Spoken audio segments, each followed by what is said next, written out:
Okay, so this question really jumped out at me. This comes from someone named Alpha, and he or she is wondering why they continue to pull their hair out, and so much so that they're actually getting bald on top, and they want to stop, and they want to know how. And this is crazy when I read this, because actually one of my best friends growing up, one of the founding members of the band, actually had this condition, and I was in college with him, and it was the strangest thing. He's like a real kind of neurotic but super, super intelligent, creative guy, and he kept pulling his hair out, pulling it out, and then he kind of took it to the next level, and he had this genius idea that if he tweezed every single hair on his face, that he'd never have to shave again.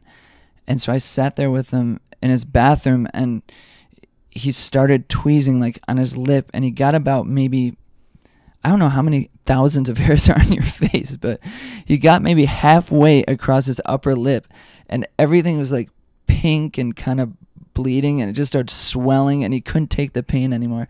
And he just stopped, and it was just totally bizarre. Don't try anything like that. But anyway, so I had to do some research on this. What it's called is, and this is a new word for me, so thank you for teaching me something, but it's called Trichotillomania.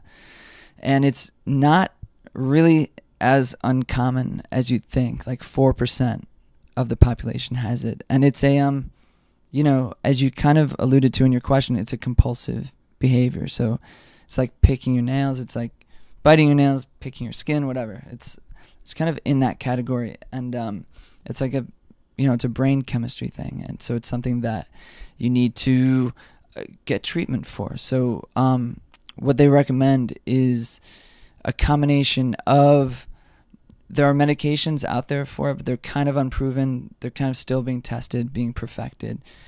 I don't know anything about that really, but it would usually be in tandem with some therapy as well. And there's a therapy called cognitive behavioral therapy, which is a specific kind of talk therapy. And what they'd probably do is have you probably keep a diary, some sort of record of when it is that you have these episodes, kind of get to know you better, get to know what causes these things, what are the triggers, learn to nail those down, so that then you could kind of be a little more self-aware, learn to avoid the situations that put you in those stressful states of mind, so you can kind of resist the urging before it gets too bad.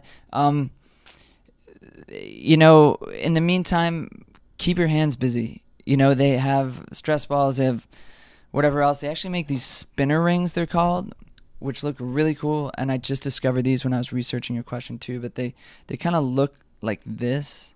They're rings, and they have like a floating ring on top of it, so you can constantly be like playing with your fingers in your ring, and instead of pulling your hair out.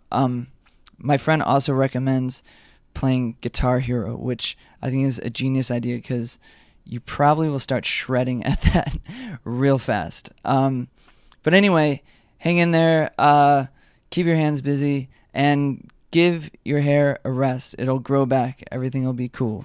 All right. See you later.